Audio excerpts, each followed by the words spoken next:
그 월급에 잠이 와?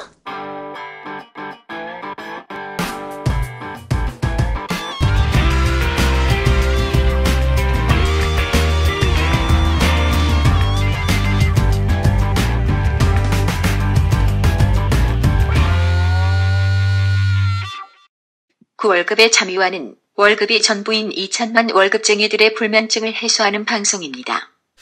예, 안녕하세요. 그 월급에도 잠이 오게 하는 방송 머니스토리TV 뭉치양승민입니다. 반갑습니다. 예, 반갑습니다. 서브 이창구입니다. 네, 미국 금리 인상 관련돼서 재밌는 주제죠. 많이 관심들이 있고, 우리 이사님은 실질적으로 경제가외라는 프로그램을 통해서 많이 이제 대중들에게 많이 실질적으로 강의를 현장에서 사시고 있으신데 비싸죠. 근데 저희 방송은 솔직히 저희가 뭐 사례비를 드리고 모시는 건 아니고 좋은 뜻이 있고, 그리고 우리 그 월급에도 진짜 2천만 월급쟁이, 그리고 우리 청취자분들이 편안하게 잠을 잘 수 있을까 뭘까에 대해서 같이 공유해 주시고, 그에 대해서 좀 도움을 드리고자 저희가 어렵게 모시고 있습니다. 그래서 좀 보시고 좀 많이 좀 도움이 되셨으면 좋겠고, 그냥 이 사부님 강의는 한 두세 번 정도 다시 리바이벌 하시면서 공부하시는 게 좋으신 것 같습니다. 그리고 강의하는 제 홈페이지 있으니까 홈페이지에 와주셔서 동영상으로 보시면 좀 효율적인 청취가 가능할 것 같습니다. 네, 오늘은 또 어떤 내용에 대해서 말씀해 주실 것입니까? 예. 지난 시간에는 그 미국이 금리를 올리는 기본적인 자본주의 작동 원리, 경기 순환에 대해서 말씀을 드렸고요.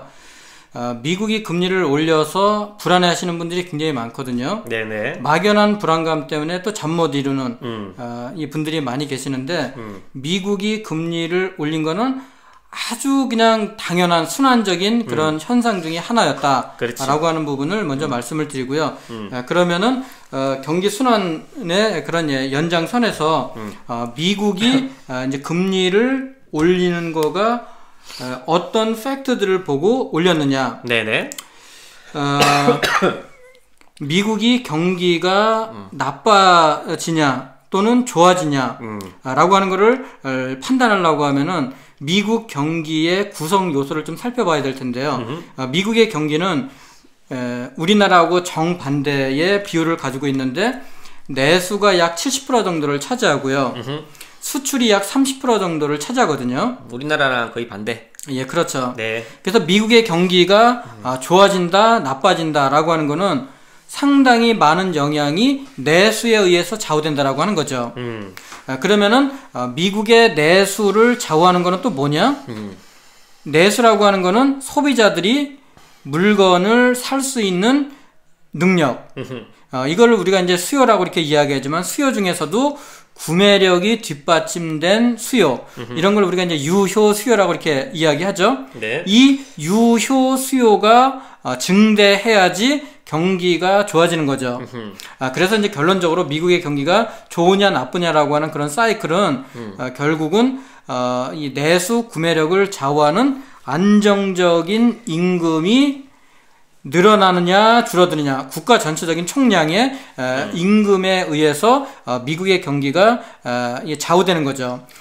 그러면은 이거를 이 기업의 경기를 가장 잘 나타내는 지표가 주가이기 때문에 미국의 주가를 가지고 한번 살펴보도록 하겠습니다. 2007년도, 2008년도 금융위기가 발생이 되면서 이 미국은 경기가 급격하게 나빠지니까 사람들을 급격하게 이제 해고를 하기 시작을 했죠. 그러니까 해고를 하게 되니까 소비력이라고 하는 이 전체 총량 중에서 사람들의 취업자 수가 급격하게 줄어들면서 양적으로도 소비여력이 줄어들게 되고요. 이 사람들을 이렇게 실업하게 되면은 저 취직시켜 주세요 라고 하면서 임금이 깎이고, 그리고 이 미국 같은 경우에는 우리나라의 정규직과 비정규직의 그런 개념이 풀타임 잡과 파타임 잡이 있는데, 이 풀타임 잡보다는 파타임 잡으로 돌리면서 이 평균 임금마저도 이렇게 실업률이 급격하게 증가하는 기간 동안에는 줄어들게 되거든요. 네. 그러니까 당연히 취업자 수도 줄어들고 임금도 줄어들기 때문에 소비할 수 있는 여력이 급격하게 줄어드는 거죠. 그렇지. 이거를 반영하는 게 바로 미국의 주가가 급격하게 떨어지고요. 이렇게 급격하게 떨어지면은 아까 말씀드린 정부가 금융정책을 쓰면서 금리를 0%까지 떨어뜨리는 국면이 이 국면일 거고요. 그거 가지고 부족하기 때문에 돈을 찍어서 푸는 재정정책을 쓰면서 경기가 좋아지게 되겠죠. 그래서 이렇게 금융정책과 재정정책을 쓰면서 미국이 경기가 좋아지면서 이번에 금융위기가 극에 달했을 때 미국의 실업률이 10%까지 올라갔었거든요. 이 10%까지 갔던 실업률이 이제는 서서히 떨어지기 시작을 하는데 이 실업률이 5% 정도까지 지금 이제 떨어졌는데요. 이거는 반대로 이제 국면을 보면요. 미국의 경기를 나타내는 이 소비력에서 그동안 실업률이 하락을 하면서 취업자 수, 이 머리의 숫자도 증가를 하고 이거에 의해서만도 소비 여력이 커지게 되죠. 그러니까 기업의 실적이 좋아지면서 주가가 상승을 하게 되고요. 이 국면을 우리는 아까 이제 말씀드렸던 금융장세라고 하는 국면에서의 주가 상승인데요. 이 금융장세의 주가의 상승은 취업자 수, 이 머리수가 증가하는 거에 의해서 좌우됩니다. 그래서 우리가 이제 금융장세에서는 특히 이제 미국 같은 경우에는 취업자 수가 얼마나 늘어나느냐, 이거를 이제 실업률로 우리가 이제 볼 수 있는 거죠. 이렇게 이제 그 취업자 수가 미국은 보통 한 5%에서 5.5% 정도, 요 정도 수준을 우리가 이제 미국의 완전 고용이라고 이렇게 이야기하는데요. 네네. 요 국면이 넘어서게 되면은 이제 사람을 더 쓰려고 하면은 임금을 또 올려줘야 돼요. 그러니까 이 국면에서는 취업자 수도 증가하는데 임금까지 올라가요. 그래서 요 금융장세에서는 보통 평균 임금은 1이라고 하는 상수로 작용을 하다가 급격하게 좋아진 그런 경기에 의해서 취업자 수가 증가한 실업률이 5%에서 5.5% 정도까지 가게 되면은 이제는 평균 임금이 상수 1이 아닌 1.1, 뭐 1.2, 1.3 이런 식으로 평균 임금이 급격하게 올라가게 되죠. 요 기간 동안에 아까 말씀드렸던 가치 투자가들이 매도를 하고 모멘텀 투자가들이 매수를 하면서 조정이 있었고요. 요 국면에서 바로 이제 미국이 금리를 올린 겁니다. 그렇기 때문에 미국이 금리를 올렸다라고 하는 거에 대해서 우리가 공포감을 느낀다. 이거는 원리를 알게 되면은 공포감을 느낄 필요가 없었던 거죠. 그러면은 이 국면서부터는 평균 임금이 빠른 속도로 늘어나고요. 미국 같은 경우에는 요 국면이 넘어서게 되면은 이 풀타임 잡으로 파트타임 잡들을 교체를 시키면서 평균 임금이 올라가면서 요 시기를 우리는 실적 장세라고 이렇게 이야기를 하죠. 그래서 실적 장세를 좌우하는 거는 평균 임금의 상승에 의해서 주가가 상승을 하는 겁니다. 그러면 이거를 기업의 입장에서 이제 생각을 해보면요. 기업의 입장에서 기업의 이 물건을 만들려고 하면은 세 가지의 생산 비용이 들어가게 되는데 가장 대표적으로 사람을 쓰는 임금. 요 임금이 요 시기에는 머리수가 증가해서 임금이 증가를 했고 요 시기에는 취업자 수에다가 평균 임금까지 증가를 하니까 이 빠른 속도로 임금이 늘어나니까 기업 입장에서는 물건을 만드는데 비용이 많이 들어가죠. 이거를 우리가 경제적으로 인플레이션이라고 이렇게 이야기하죠. 그러니까 인플레이션이 발생되기 시작하는 초입 국면에 들어서게 되는 거고요. 그래서 미국이 지금 인플레이션에 발생되는 초입 국면에 들어갔고요. 이 인플레이션이 발생되기 시작을 하면은 가계 사이드에서는 소득이 많이 늘어났거든요. 취업자 수도 증가했지 평균 임금도 증가하지. 그러니까 이 구매력을 가지고 부동산, 집을 사기 시작을 합니다. 그럼 부동산 가격이 오르면서 기업에는 렌트비, 그러니까 부동산 지대가 올라가면서 이게 또 인플레이션을 이야기하고요. 그래서 미국은 지금 임금과 지대 상승에 의해서 인플레이션을 발생시키는 지금 초입 국면에 진입을 했고요. 아직까지 그 재료비, 이 커머더티라고 하는 원자재 시장까지는 아직 온기가 전해지지 않았는데 아마도 뭐 여러 경제학자들 예측 또 제 생각으로도 아마 내년도 하반기 정도, 그러니까 2016년 하반기 정도부터는 이 재료비의 상승, 이 커머더티의 상승까지 들어가게 될 거고 그러면은 이제는 미국에서 금리를 서서히 올리다가 금리 올리는 속도를 빨리 진행하기 시작을 할 겁니다. 이런 원리를 알면은 지금 우리가 막연한 불안감에 의해서 잠 못 이룰 그런 필요성이 없는 거죠. 즐겨야 되겠네, 오히려 더. 예. 네. 그럼 과연 미국이 금리를 얼마나 올릴 것이냐라고 하는 거를 예. 계속 해주시죠. 예. 네. 그럼 미국이 금리를 올리는 거를 사이클적으로 과거에는 어땠느냐라고 하는 거를 한번 살펴보면요. 책 광고. 그 월급의 참여와 출간 즉시 베스트 진입. 가격. 쇠주 4병. 뭐 지난 금융위기가 있기 전에 5.25%던 미국의 정책금리가 0%까지 떨어졌고요. 그 전 사이클에서는 6.5%던 금리를 1%, 또 그 전 사이클에서는 8.25%던 금리를 3%까지 떨어뜨렸거든요. 그러면은 이번에 2015년 12월 달에 미국이 0.25%로 기준금리를 올렸는데 어느 정도 수준까지 올릴 거냐? 미국의 경제도 지금 전 세계적인 저성장의 흐름에서 벗어날 수 없기 때문에 고점이 8.25%, 6.5%, 5.25%로 낮아지는 그 추세선을 우리가 이제 한번 그어보면은 아마 이번에 미국이 금리를 올리는 이 꼭지점은 아마 한 3.5%에서 4% 정도, 이 정도 수준까지 미국이 금리를 올리지 않겠냐, 이런 이야기를 하거든요. 그러면은 미국이 정책금리를 3.5%에서 4% 정도 올리는 그 국면에 우리나라의 정책금리는 어땠느냐라는 것을 보면요. 우리나라의 정책금리는 미국이 금리를 올리는데 우리가 홀로 금리를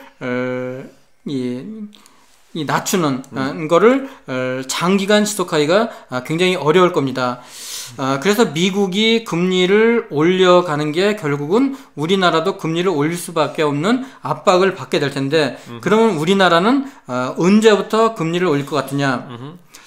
내년 4월 13일 날, 그러니까 2016년 4월 13일 날 총선이 있고, 그리고 우리나라의 이 중국 저성장에 의해서 미국보다도 우리나라의 펀더멘털이 상당히 안 좋기 때문에 미국이 두 번째 금리를 올리기 시작하면서부터 우리나라는 금리 인상의 압박을 상당히 받기 시작할 거라고 그렇게 이제 많은 전문가들이 예측을 하거든요. 그러면은 우리나라의 기준금리가 언제부터 올라갈 거냐? 미국이 두 번째 금리를 올리는 거. 그래서 대부분의 미국의 이 경제 전문가들은 아마도 내년도 한 6월경쯤에 올리지 않겠냐, 이런 전망들을 하고요. 또 일부 소수들은 아니다, 한 3, 4월경쯤에 올릴 것이다, 이런 이야기를 하는데, 대체적인 다수의 의견을 따른다라고 하면은 우리나라의 기준금리는 미국이 두 번째 올리는 정도 수준, 아마 2016년 6, 7월경부터는 기준금리 인상에 대한 상당히 압박을 받을 겁니다. 근데 금융시장은 정책금리 이런 거를 예측을 해서 미리 선행해서 움직이기 시작을 하거든요. 그래서 벌써 시중의 금리, 시장에서 형성되는 금리가 벌써 올라가기 시작하고 있습니다. 이게 바로 한 6개월 정도 지금 선행해 가고 있는 우리나라의 금리가 미리 올라가고 있다, 그렇게 이제 볼 수 있을 겁니다. 그러면은 이런 이 미국의 금리가 오르내리는 거가 이 자산 시장에서는 어떤 영향이 미칠 거냐라고 하는 거를 살펴보면요, 이게 결국은 그러면은 내가 어떻게 대응할 거냐라고 하는 내용이 될 텐데요.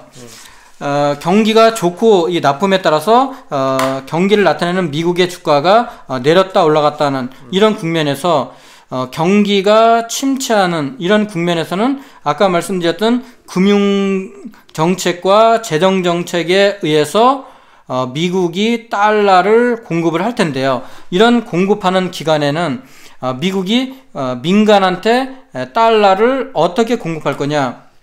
이쁜 사람한테 헬리콥터에서 뿌려서 줄 수는 없거든요. 매개체가 미국이 국채를 가지고 달러를 민간에 공급하고 회수하고 하는 그런 매개체를 삼게 되는데요. 그래서 미국의 중앙은행인 페드가 민간이 잔뜩 이런 주가가 하락하는 국면에서는 사람들이 불안하기 때문에 미국의 국채, 안전한 미국의 국채만 잔뜩 쥐고 있거든요. 그래서 미국의 국채를 민간으로부터 페드로 이렇게 이제 이전이 되면서 민간에 달러를 공급하죠. 달러가 굉장히 많아지니까 당연히 달러의 값어치는 떨어지게 되겠죠. 달러의 값어치가 떨어지고 돈은 흔하고 미국의 금리는 굉장히 낮고, 그러니까 이 돈들이 수익을 쫓아서 우리나라를 포함한 개발도상국으로 나가게 되니까 개발도상국의 환율과 자산 가격이 상승을 하게 되는 거죠. 그리고 이 국면에서는 경기가 안 좋기 때문에 대부분의 사람들이 안전자산을 선호하면서 미국의 국채 가격이 상승하고, 그리고 시장에서도 민간이 가지고 있는 국채를 페드가 가져가기 때문에 국채가 줄어드는 국면이기 때문에 미국의 국채의 상승과 주식의 하락이 나타나는 국면이었었죠. 근데 2015년 12월 달에 미국이 금리를 올렸기 때문에 이 슬라이드에서 보시는 이 노란 현상들이 나타나기 때문에 이 노란 현상에 맞춰서 우리가 포트폴리오를 짜줘야 될 텐데, 지금은 경기 확장기이기 때문에 아까 말씀드렸던 실적 장세, 이런 국면이기 때문에 돈을 회수하는 공간이다, 달러를 회수하는 구간이다, 미국의 국채를 이용해서. 그래서 미국 페드가 민간이 잔뜩 쥐고 있는 달러를 민간의 국채를 떠넘기고 민간이 가지고 있는 달러를 회수해 오는 거죠. 그래서 이 민간은 미국 내에 있는 민간인들 뿐만 아니라 해외에 있는 외국인들까지도 민간이라고 볼 수 있겠죠. 그러면은 페드가 지금도 계속 나타나고 있는 현상이 민간이 가지고 있는 이 달러를 회수를 하니까 달러가 부족해지기 시작하거든요. 줄어드는 거죠.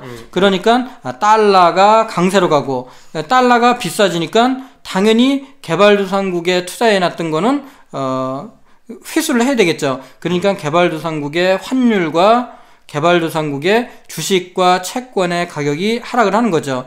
그래서 개발도상국의 대표적인 브라질, 러시아 이런 나라의 환율과 주식과 채권 가격이 굉장히 많이 하락을 한 거고, 우리나라는 개발도상국이라고 100% 보기도 좀 어렵고 그렇다고 선진국으로 보기도 어렵기 때문에 아마 내년도 우리나라의 주식시장은 저는 박스권으로 갈 가능성이 상당히 높다, 이렇게 생각이 들죠. 그러니까 이 국면에서 미국의 국채는 민간한테 달러를 페드가 회수하면서 국채를 민간한테 떠넘기기 때문에 미국의 국채 가격은 수요와 공급에 의해서도 하락을 하고요. 그리고 금리가 올라가는 국면에서는 또 채권의 평가손이 발생이 되기 때문에 채권의 가격이 하락을 하죠. 그러면은 이렇게 채권의 가격이 하락하는 국면에 민간한테 채권을 페드가 떠넘길 수 있는 방법이 뭐가 있느냐? 바로 달러가 강세가 되면 되는 거죠. 그래서 환율에서 10% 먹고 채권에서 5% 잃었다. 그러면 5%를 먹게 되기 때문에 그래서 민간한테 미국의 국채를 떠넘길 수 있는 국면이고요. 그리고 이 국면에 미국의 주식 가격은 상승을 하는 거죠. 그래서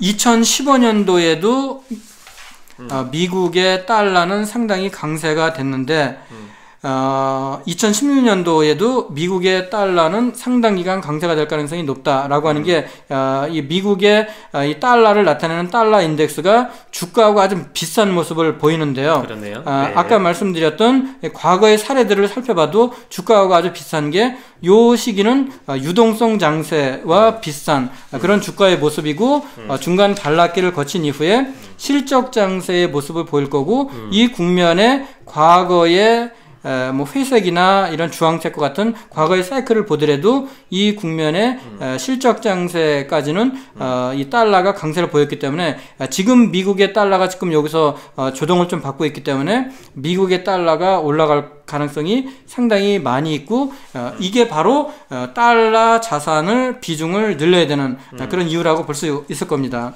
네. 우리가 요즘 매스컴에서 이런 얘기 많이 듣죠. 뭐 달러 자산을 보유하자, 달러 자산을 보유하자. 왜? 오늘 중요한 시간이었던 것 같아요. 그래서 이제 금리 인상 이후에 미국 달러 자산에 대한 방향성, 그리고 우리가 어떤 방향성을 가지고 자산 시장에서 참여를 해서 자산을 운영해야 될지 알 수 있는 중요한 시간이었던 것 같습니다. 뭐 추가적으로 좀 궁금하신 부분들 우리 그리고 사부님한테 질문하실 것들 있으시다면 저희 moneystory.tv 홈페이지 들어오셔서 메모 남겨주시면 저희가 시간은 좀 걸리겠지만 되도록 빠른 답변 드릴 수 있도록 하겠습니다. 예, 긴 시간 수고해주신 우리 사부님 감사드립니다. 예, 감사합니다.